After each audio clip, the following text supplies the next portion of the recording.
back to cleaning cast iron. And as you know, the first step in cleaning cast iron is to have some cast iron that needs cleaning. That's right. And in this episode, we'll be doing this skillet. And ain't she a beauty? The inside, nice and smooth, smooth grain steel, nice thin wall construction. I like that handle. I think that's a good skillet. The bottom is so covered in crud you can't see who made it. There's no way of knowing. It's got an 1/8 of an inch thick crust of something around the outside.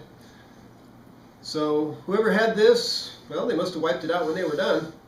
But the outside of it never ever saw so much as a rag. Anyway, I think there's probably a Griswold label underneath there. So tonight we're going to go ahead and clean it up in a trial by fire. So stay tuned, we'll be right back. You gonna move? No, I guess not. Well, the cat doesn't want to move because there's a fire right there. And tonight we're going to be using a fire to clean our cast iron. And that's too much fire. So we're going to come back when we have a little bit less fire. And then we'll put our cast iron in there. And then we'll clean it with fire. But if the fire is too hot, you can break your cast iron, and that would make you very sad. So that's why we have to wait until that burns down just a little bit more. In the meantime, let's go over to the oven. Okay, well, here we are at the oven, and we're going to put old nasty pan in the oven before we put that in the fire. We want to give it a little bit of a head start temperature-wise, so we're not putting a cold pan in a hot fire. At least, like I say, give it a bit of a head start. I really don't want to go over 300 degrees though, because all that crust on there is liable to start smoking if I go much hotter than that. And I don't think that's going to be very pleasant. So we'll just give it a little blast of about 300 degrees. By the time it gets heated up, I think that fire will be burned down and we will be ready to go. So the pan's all heated up now, and I think we're ready to put the pan in the fire. But before we do that, I'm going to spread out the coals a little bit, make a nice even bed, and then we can set the pan right on top of that. So join me, won't you?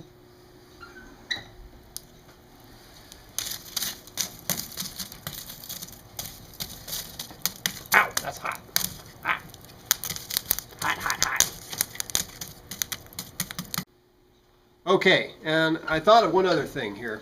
And I'm going to put these pieces of bark down.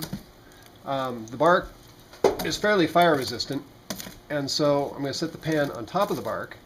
But when that bark starts to burn, it gets really hot. But at least it'll give a chance for that pan to heat up evenly before it gets right onto those coals.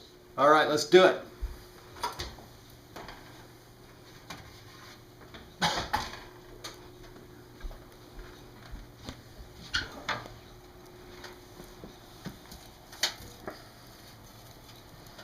All right. Okay, well, we've got the flameage going on there, and I'm going to just kind of move it a little bit. Whoa. Okay, keep this thing rotating around a little bit, just to try to keep the heat even. Look at it go. Can you see that?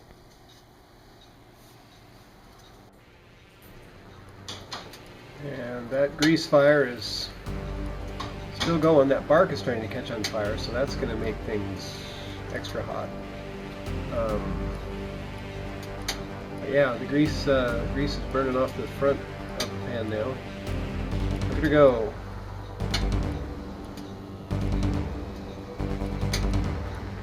Okay, I turned the pan.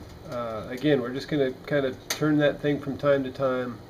That black crusty stuff is now turned into a white ashy stuff on the side now that we've had that initial burn off. I wonder what the bottom's looking like. Well, okay. Good morning, Captain. Let's see what we got.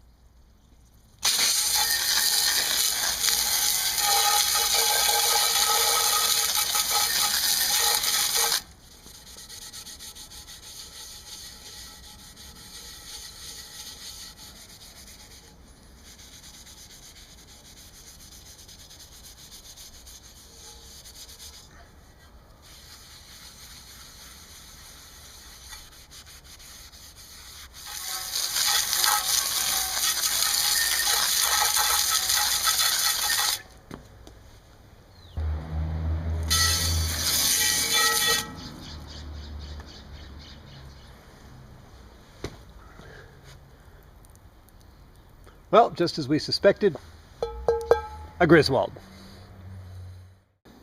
Very nice. And yeah, sure looks a lot better than it did yesterday when it was all covered with crusty nuggets, huh? Yeah, I bet that's pretty much what it looked like the day it was cast.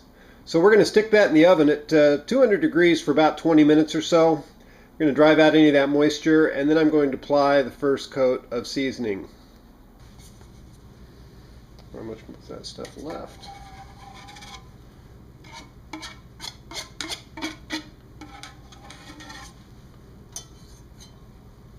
Yeah, I think we got enough. Oh yeah. Oops.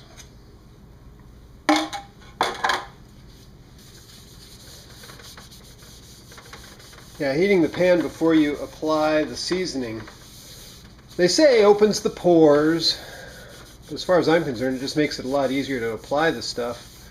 And that's a dry paper towel. I'm just kind of going over it a little bit before we throw her back in there.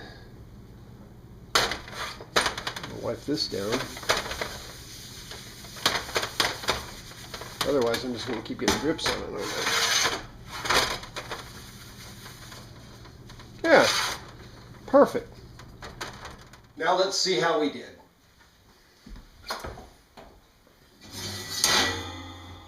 All right, let's take a look at that thing. My goodness, that sure looks a whole lot better than when we first found it. It sits flat as a pancake, so we didn't hurt it with the fire at all. And that's the secret of using a fire to clean your cast iron. You don't need a hell fire to get that thing clean. You don't want just enough heat to burn it off, but not enough to warp it or crack it or damage it in any way. And then that seasoning again, we used 3 coats of Crisco. The first coat at 300 for an hour, let it cool all the way back down. The second coat, 350 for an hour, let that cool all the way back down. And then the third and final coat at 400 for an hour and let that cool all the way back down. And that pan is ready to cook. So thanks for joining me on this episode of Cleaning Cast Iron, and I hope you guys get out there and find yourself some neat pieces.